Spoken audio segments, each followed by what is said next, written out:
Bonjour à tous, j'espère que vous allez bien.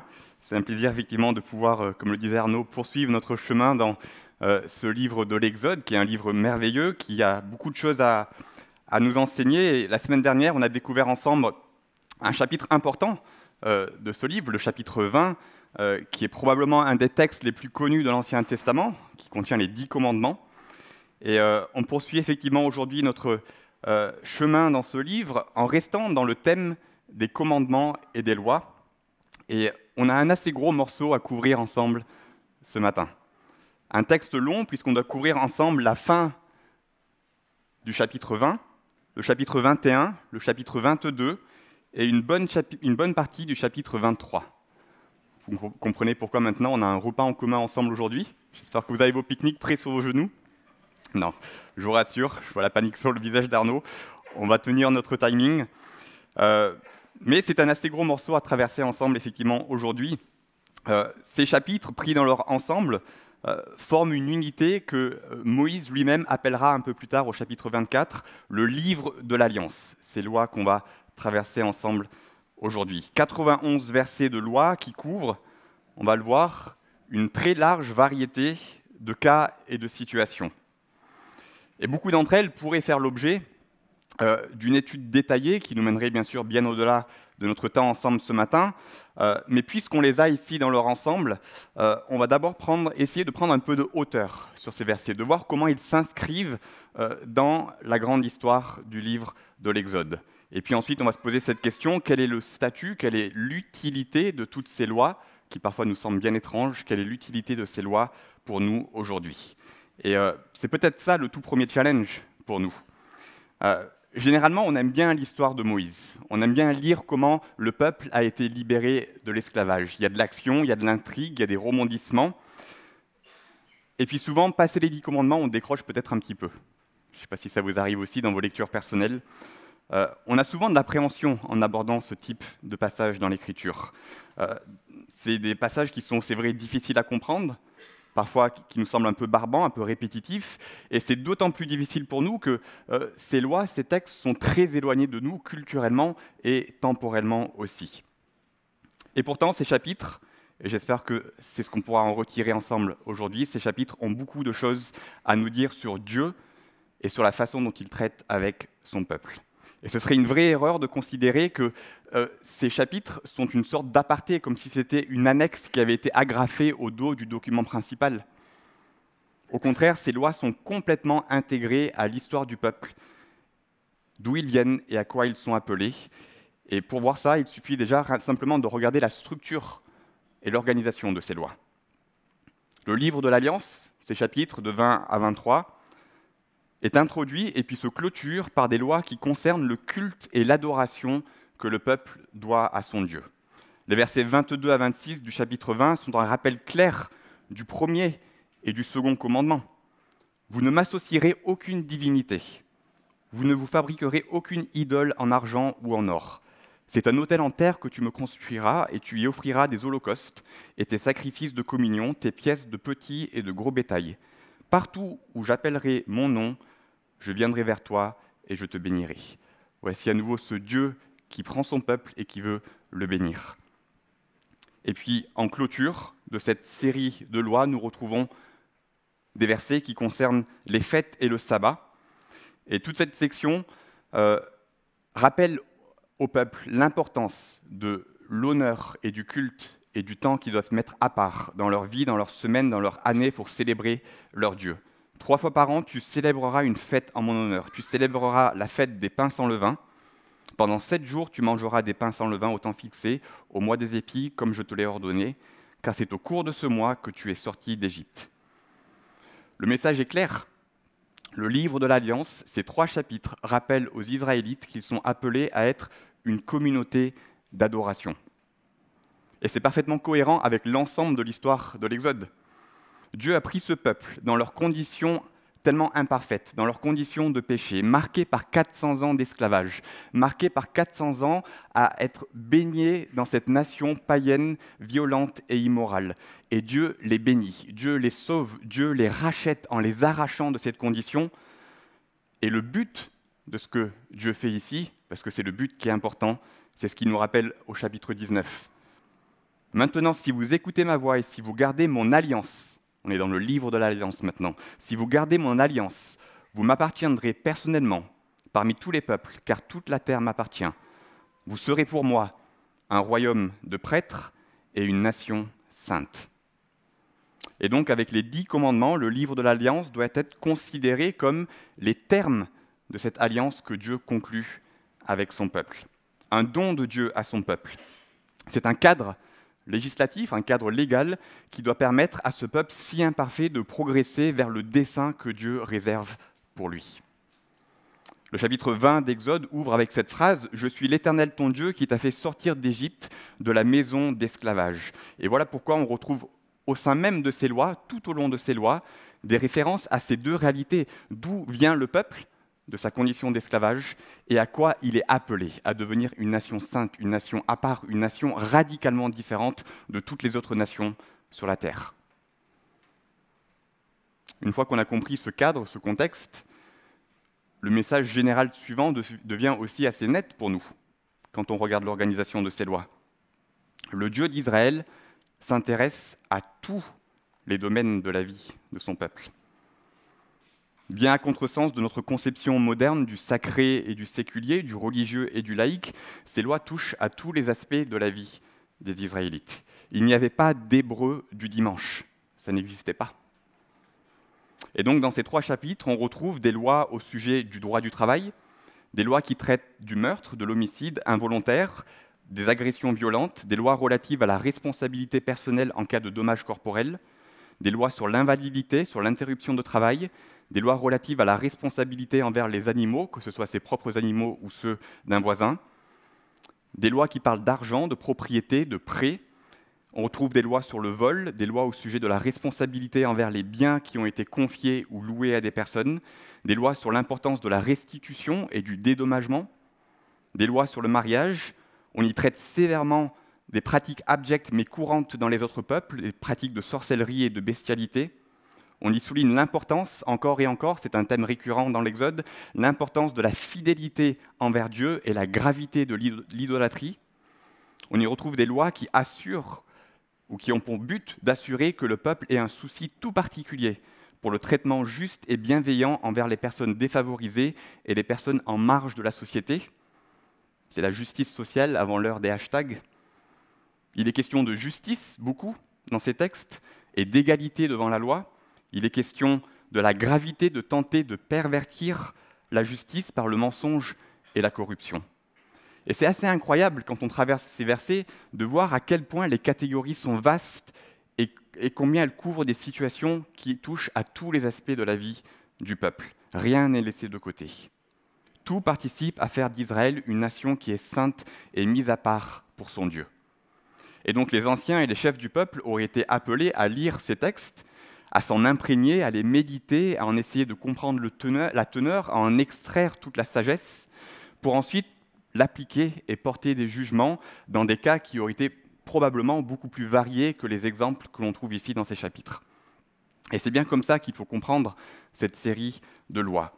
Elle ne couvre pas toutes les situations imaginables, comme pourrait le faire un code pénal ou civil moderne, mais elles illustrent des cas types, des précédents significatifs et particulièrement importants.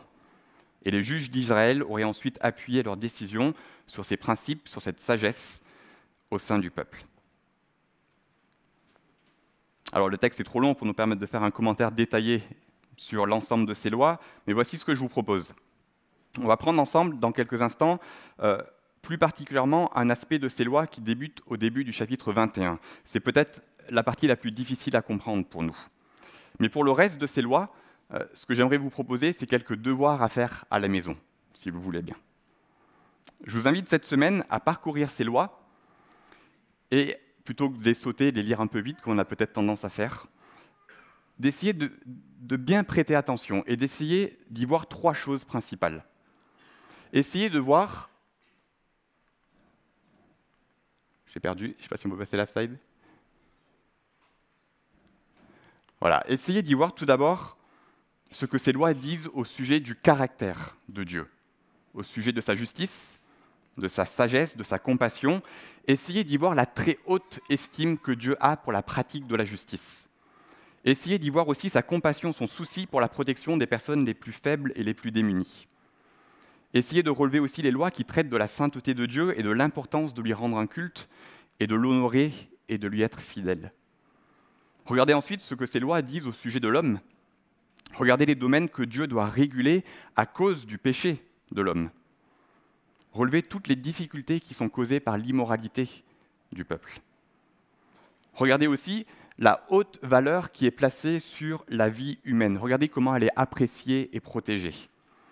Regardez comment cette valeur est indépendante de la condition sociale. Regardez aussi l'importance de la responsabilité individuelle de chaque homme et de chaque femme devant la loi. L'importance de la punition du coupable, mais aussi l'importance de la restitution et de la réparation envers les victimes.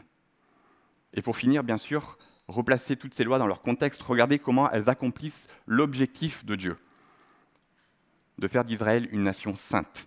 Dieu fixe un cadre législatif pour permettre à ce peuple imparfait d'aspirer à la perfection de sa loi morale, de ses 10 commandements, de devenir une communauté d'adorateurs, d'être des dignes représentants de Dieu sur terre. Je vous invite à regarder de plus près maintenant le début du chapitre 21. Dans cette première série de lois, il est question du droit des esclaves au sein du peuple d'Israël. Ces lois ont une place importante dans l'ordre des lois, du fait tout simplement de l'importance de ces lois par rapport à l'historique immédiat du peuple d'Israël qui est sorti de cette condition d'Égypte. Mais ça reste pour nous un texte difficile, qui peut heurter nos sensibilités modernes. C'est aussi un texte qui est fréquemment utilisé pour critiquer la Bible et critiquer le Dieu de la Bible. Donc on va le prendre et on va le parcourir ensemble. Exode 21, les versets 2 à 6. Si tu achètes un esclave hébreu, il servira 6 années. Mais la 7e, il sortira libre sans rien payer. S'il est entré seul, il sortira seul. S'il avait une femme, sa femme sortira avec lui. Si c'est son maître qui lui a donné une femme et qu'il en ait eu des fils ou des filles, la femme et ses enfants appartiendront à son maître et il sortira seul. Supposons que l'esclave dise « J'aime mon maître, ma femme et mes enfants, je ne veux pas sortir libre. » Alors son maître le conduira devant Dieu, le fera approcher de la porte ou de son montant et lui percera l'oreille avec un poinçon. Ainsi l'esclave sera toujours à son service. Pourquoi ne pas avoir purement et simplement aboli l'esclavage ? Il y a 2 données importantes à prendre en compte. Tout d'abord, il faut reconnaître que ces lois sont données à Israël dans un monde qui est déjà marqué par le péché, à un peuple qui a connu et qui a subi, mais qui a aussi pratiqué depuis très longtemps ces pratiques d'esclavage. L'esclavage existait depuis des siècles avant la rédaction du chapitre 21 de l'Exode et a toujours existé dans notre monde depuis. Le projet de Dieu est de travailler avec Israël et de les pousser vers un idéal de justice. C'est le souhait de Dieu pour eux, mais il prend Israël en chemin, il les attrape en route, avec leur histoire, avec leurs pratiques et en considération du monde dans lequel ils évoluent. Alors Dieu va semer les graines du changement, des graines qui vont germer progressivement et qui vont faire fleurir une vision du monde chrétienne, une éthique de la dignité humaine, une moralité sur laquelle plus tard de nombreux chrétiens vont ensuite s'appuyer pour militer fortement en faveur de l'abolition de l'esclavage. Pour n'en citer qu'un, il y a eu William Wilberforce, peut-être que vous le connaissez, un homme politique anglais qui a dédié sa carrière dans la sphère publique de son pays pour changer la loi, pour abolir la traite d'esclaves au sein de l'Empire britannique. Toute son action à William Wilberforce a été conduite sur la base de ses convictions chrétiennes et de sa connaissance de la parole de Dieu. On voit donc ici la sagesse de Dieu à l'œuvre dans sa révélation progressive de ses desseins pour l'humanité entière. On a du mal à imaginer comment il aurait pu lâcher, au milieu du désert, un code du travail qui parlerait de CDD, de CDI et de RTT. Je ne suis pas sûr qu'ils auraient compris. C'était un peu comme un exemple analogue, la loi sur le divorce. Moïse a régulé cette pratique dans le livre du Deutéronome, parce que le peuple était profondément enraciné aussi dans cette pratique qui pourtant était clairement contraire à la volonté de Dieu. Jésus dira plus tard que c'est à cause de la dureté du cœur de l'homme que Moïse avait inscrit cette loi dans la parole. On a ici un cas similaire. Le second point, c'est de comprendre à quel point la pratique de l'esclavage a ici été transformée dans la société israélite par rapport à ce qui se pratiquait dans le monde antique. C'est absolument révolutionnaire. Ce sont des lois qui ont été élaborées dans le but de réprimer, de confiner, de limiter étroitement cette pratique. Ce chapitre 21 et le chapitre 15 du Deutéronome qui le complètent montrent qu'il y avait 4 façons pour un Hébreu de devenir esclave d'un autre Hébreu. Premièrement, un Hébreu pouvait choisir de vendre sa liberté en raison d'une situation d'extrême pauvreté. Il entrait alors au service de la maison d'un compatriote israélite qui devenait, lui, alors responsable de subvenir aux besoins matériels, au logement, à la nourriture de cette personne en échange de son travail. Deuxièmement, il se pouvait qu'un père vende sa fille comme servante à un autre foyer avec l'intention de la marier dans cette famille au responsable de la famille ou à un des fils de la famille. Ce point est abordé un peu plus loin au verset 7 de ce chapitre 21. Il faut comprendre ici que c'est aussi une situation liée à la pauvreté de la famille de la fille qui est supposée ne pas avoir les moyens d'un mariage classique dans la tradition antique. Troisième moyen dans la société israélite, si vous ne pouviez pas payer une dette, vous deviez alors travailler pour rembourser cette dette en vous mettant au service de la personne à qui vous deviez de l'argent. Quatrième et dernière façon, dont une personne pouvait devenir le serviteur d'un autre dans le peuple d'Israël si cette personne était un voleur et qu'elle n'avait rien pour payer la restitution appropriée. Elle devait alors travailler pour faire restitution en application des lois sur le vol qui sont aussi détaillées dans ces quelques chapitres. Dans tous les cas, dans toutes ces situations, la loi assurait que ces situations devaient être temporaires et limitées dans le temps. Le verset 2 dit que l'esclave devait servir au maximum 6 ans et que la 7e année, selon le modèle du sabbat, il serait libre de son maître et libre aussi de toutes ses dettes, et ce, quel que soit le montant éventuellement qui lui restait à rembourser. Deutéronome précise aussi que le maître doit, au moment de l'affranchissement des personnes qui étaient à son service, le maître devait offrir à ces personnes qui quittaient sa maison du petit et du gros bétail. L'idée était d'aider ces personnes qui étaient entrées dans ce service en difficulté, de les aider dans ce pas de restauration, cette nouvelle liberté qu'ils étaient en train d'acquérir, pour qu'ils puissent, eux, à nouveau, redevenir des membres productifs et actifs de la société.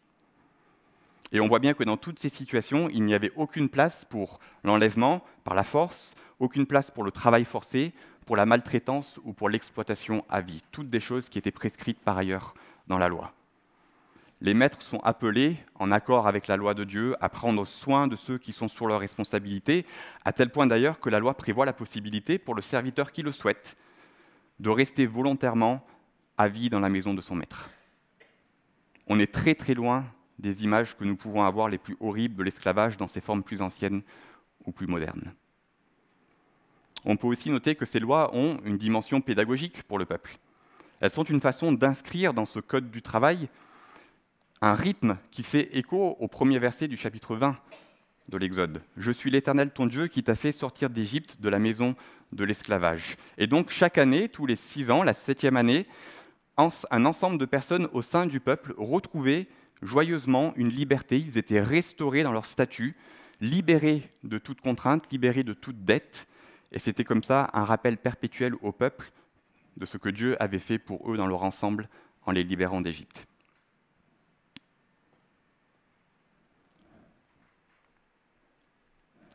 Si on reprend un peu de hauteur sur l'ensemble de nos lois, qu'est-ce qu'on doit faire de ces lois, dans toute leur variété? Quelle application en tirer pour nous aujourd'hui?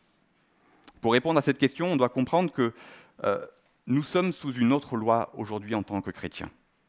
Et pour comprendre cela, il faut commencer par comprendre que dans la suite de l'histoire d'Israël, les choses ne vont pas forcément très bien se passer pour eux. Israël, le reste du récit de la Bible va nous le montrer, Israël va faillir encore et encore à être cette nation sainte, cette nation qui honore les termes de l'alliance avec Dieu.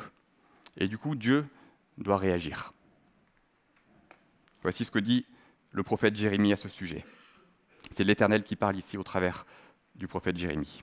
« Voici que les jours viennent, déclare l'Éternel, où je conclurai avec la communauté d'Israël et la communauté de Juda une alliance nouvelle. Elle ne sera pas comme l'alliance que j'ai conclue avec leurs ancêtres le jour où je les ai pris par la main pour les faire sortir d'Égypte. Eux, ils ont violé mon alliance, alors que moi j'étais leur maître, déclare l'Éternel. Mais voici l'alliance, la nouvelle alliance que je ferai avec la communauté d'Israël après ces jours-là, déclare l'Éternel. Je mettrai ma loi à l'intérieur d'eux, je l'écrirai dans leur cœur, je serai leur Dieu et ils seront mon peuple.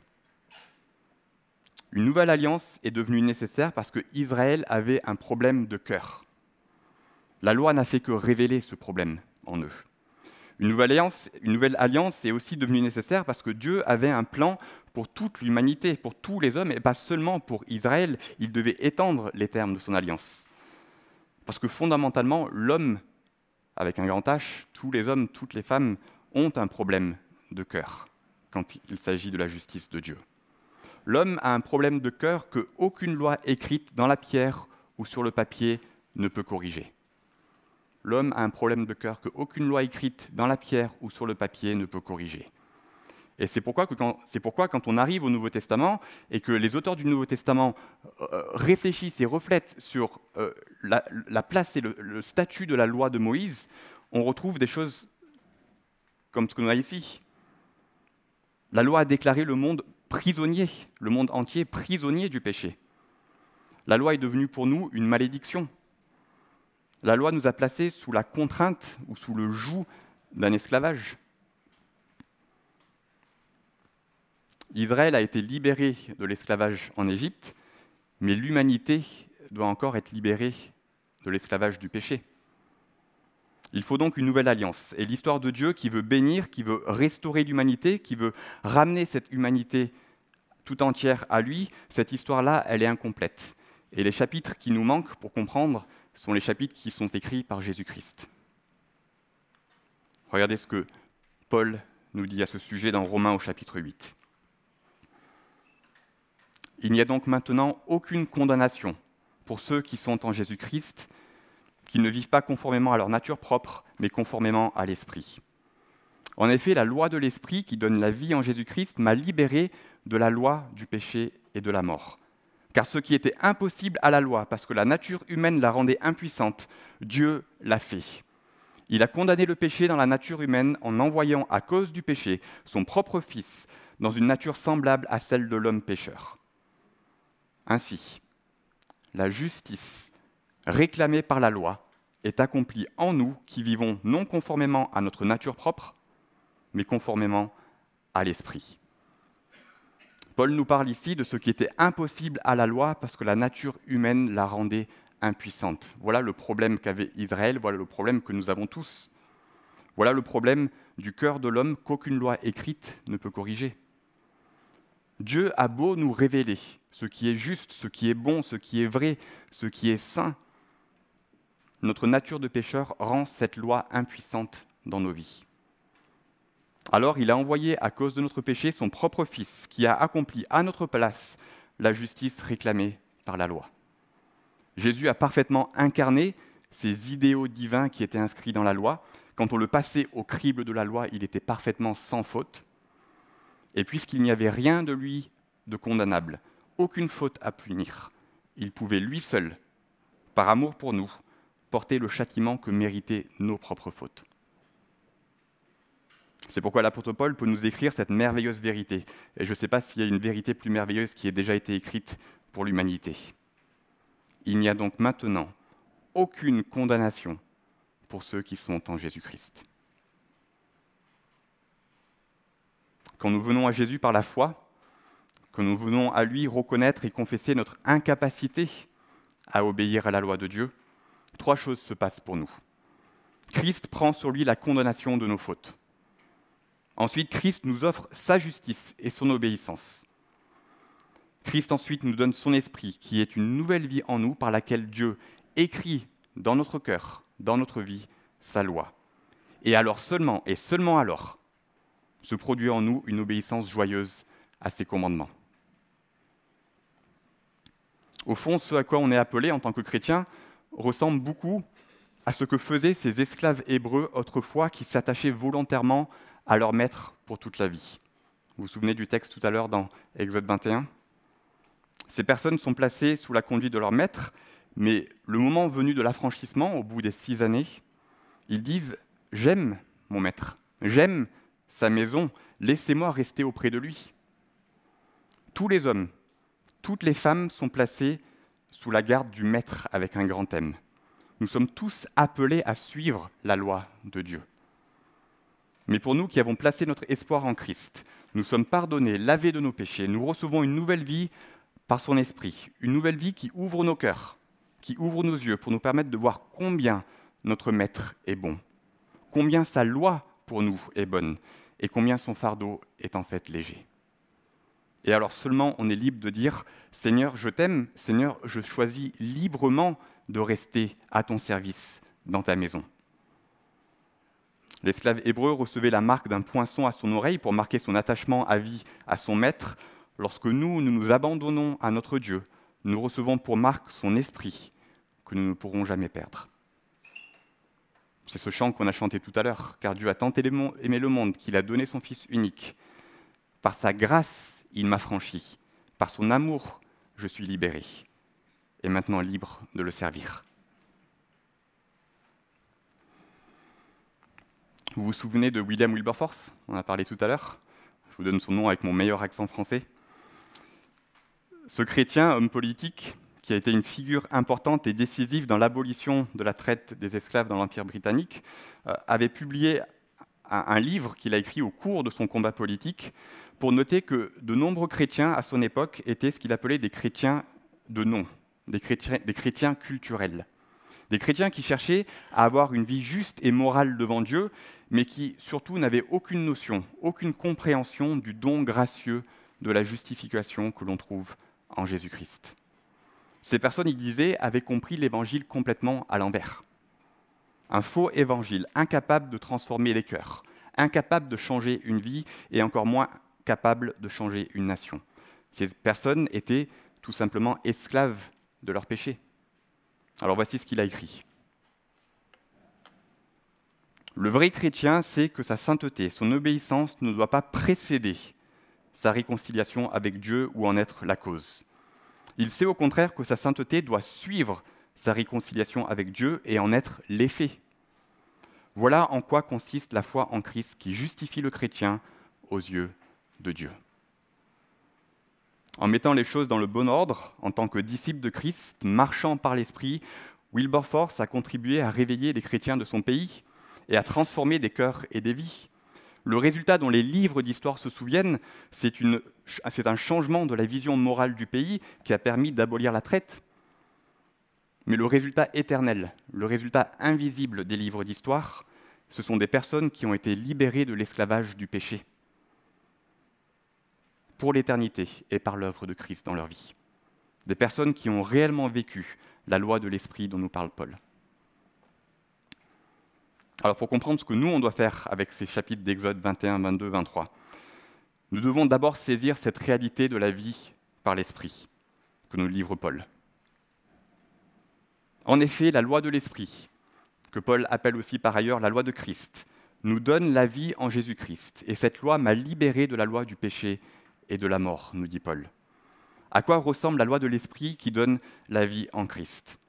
Lorsque nous venons à Christ, Dieu nous donne un nouveau cœur et le don de son Esprit qui a pour conséquence que nous ne sommes plus hostiles envers la loi de Dieu, mais que nous sommes volontairement soumis et joyeusement soumis à sa parole. Nous prenons plaisir de plus en plus à la méditer et à discerner la volonté de Dieu et à mettre en pratique ses préceptes dans nos vies avec l'aide du Saint-Esprit. En premier lieu, nous nous attachons bien sûr à suivre le modèle et l'enseignement de Jésus-Christ, et tout particulièrement, Arnaud l'a noté tout à l'heure, le plus grand des commandements, ce commandement que Jésus avait dit résumer toute la loi.